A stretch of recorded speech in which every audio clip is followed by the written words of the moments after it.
So you mentioned kind of early on in this position. How has it been so far, though, working for the F1 Las Vegas Grand Prix?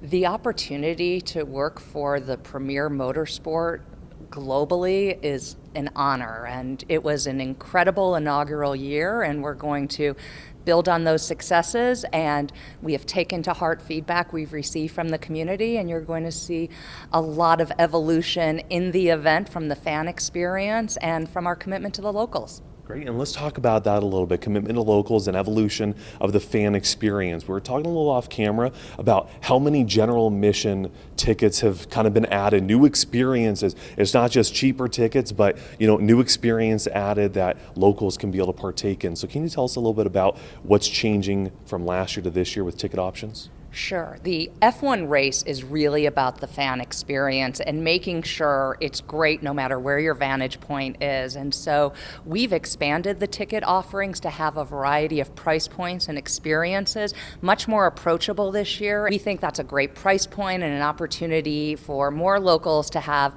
a chance to join in the race and be there in person with us. Sure, and you mentioned a great opportunity for locals and these different experiences that they could be a part of. You mentioned that you were listening to feedback, though. So what feedback did you guys get, I guess, on those ticket prices or the ticket options that made you make this change? Well, Las Vegas locals know that we are driven by the tourism industry and the ripple effect of that economic benefit. And while we were looking to attract an international and national audience, it's vitally and equally as important that the locals have an opportunity to enjoy what's in their backyard and to have the premier international motorsport race here in Las Vegas is a real sense of pride for all of us. And so being able to make tickets more accessible for everyone in different price points, from some single day tickets starting at $150 to this new GA Plus experience that's there, we're hoping there's more opportunity for locals to enjoy. We're going to be a lot more accessible and out in the community to give people an opportunity to get to know the sport, to get to know the race, and to get to know who we are. I'm proud that I get to work with about 100 local colleagues here that are here dedicated year-round to standing up the race and being there in the community. And soon we'll be onboarding, 1,000 plus more seasonal workers here locally. And so there's a lot of us that are out here that are really working hard to make this a great event for everyone in the community. Other listening that we did that you can visibly already see is we are significantly reducing the impact to the roads. There is no road paving this year. We know that that was rather difficult on so many last year, but we listened to the feedback, and some of the changes you'll see is less setup time, less impact to the roads, and you're already seeing it. We looked for solutions on Flamingo, the main arterial into the circuit, and some of the changes you've already seen is that 4-lane temporary bridge. Through feedback, we got the smartest minds in traffic and transportation management to come together to the table to work with us in the county and solve for it. And the solution you're seeing is, instead of a 4-lane temporary bridge, we've reduced it down to 2 lanes, which will allow access to be maintained into all those businesses up and down the Flamingo corridor. Great, and I do want to touch on that as well. Thank you for bringing up the Flamingo Bridge. As you were mentioning, it's going to be 2 lanes instead of 4 lanes this year, and you guys were able to make that change. You mentioned keeping access open to those businesses. I mean, you've probably seen everything with businesses claiming millions of dollars of losses, and from construction as well as that Flamingo Bridge. Now making that change, though, do you think that's a good kind of back and forth and negotiation, kind of going from that 4 to the 2? Do you think that'll help increase flow in the area and less of an impact for businesses? We're really pleased that we're working on solutions to create less impact to the local businesses, to the employees who have to get in and around the strip, and some of the solutions we've put in place we think are going to be of real benefit throughout, and that's really based on the feedback. There was a monumental task to stand up this event in its inaugural year, and a lot of lessons learned and a lot of collaboration. This event wouldn't be able to be produced without our partnership with Clark County, the resorts, Metro, the fire department, traffic and transportation experts. It takes a village, and there's so much collaboration and support to all get together and say, how do we make this race good for everyone in the community? And so we're really working hard to address those with all sincerity, and we keep putting those solutions in place. We have been meeting with local businesses. We just kicked off and had our first community forum. Monthly, we meet with business and community leaders that are working and part of the race, or they're around the circuit, and we provide updates and we solicit feedback and we hear concerns. And so we've created a lot of really good forums that we can listen and get that feedback, and we can share what we're doing so that the community as a whole, we can plan for this being a successful race while the community can get in and around the Strip as well. Sure, and getting in and around the Strip, one thing you were mentioning is changing the time that it takes to be able to put everything up for the race. I know even at Preview Las Vegas, it was the big thing, 9 months of construction last year leading to the race, only 3 this year. How big of an impact, though, obviously we hear the numbers, but how big of an impact do you think that'll actually be to locals that are driving around the Strip and the resort corridor? Not only are we reducing the setup time and there's no paving this year, but through ongoing communications, we're really working and coordinating with all the properties and all the entities and all of our government officials. And, even when you look at what will be the setup schedule for the track and the circuit is we're aware that there's a convention that will be moving out and working around that schedule, because there's so many other dynamic things happening in Las Vegas constantly. There's 150,000 hotel rooms that we as a community need to fill every single week, and there, as Clark County leaders have shared, there are thousands of special events that are hosted here throughout the year, and we want to be a good community partner, and we want to continue to invest, and we want to continue to make the Las Vegas Grand Prix, as we continue to host this race, a real source of pride. And that only happens with great relationships out in the community and being true and listening and adjusting based on that feedback. Last year some full closures, especially with the paving. That's not necessarily going to be the case this year, is that right? Right. So the first year of the inaugural race, we needed to pave the actual circuit. This year is a real reduction in the event setup time and what those needs are. And currently, we have a traffic and transportation management plan that's in with the county for their review through Public Works.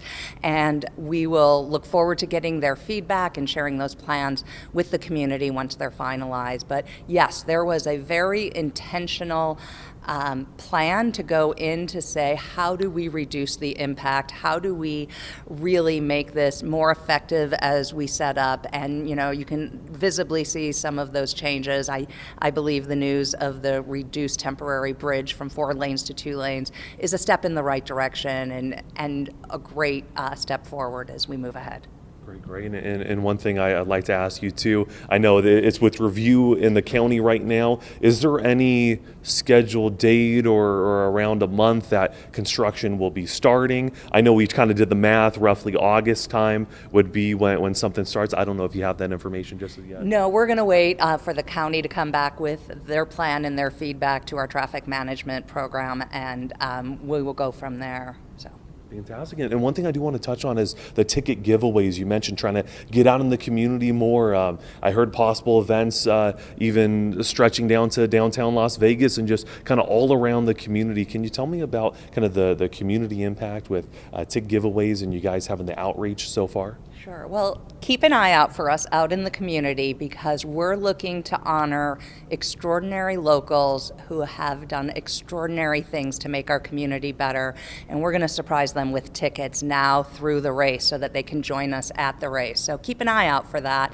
But you're going to see us engaged in the community, and we're going to look for ways that people will be able to be part of the race, whether it's through activations or events that we do out in the community or here at Grand Prix Plaza. Hopefully we'll be able to open our doors more and do some more events here that allow locals an opportunity to see what we've built and what we've constructed and what's here. We're not just here for race week. We are here 365 days of the year. Our local team of 100 is here to be invested in the community and for the Las Vegas Grand Prix to be a member of our community each and every day. Sure, and that's one thing I want to touch on, the 100 local members of the team, including yourself. How does it feel to not only be working on a race with, just a huge global brand, but being able to do it in a city that you know very well and you've kind of been growing with?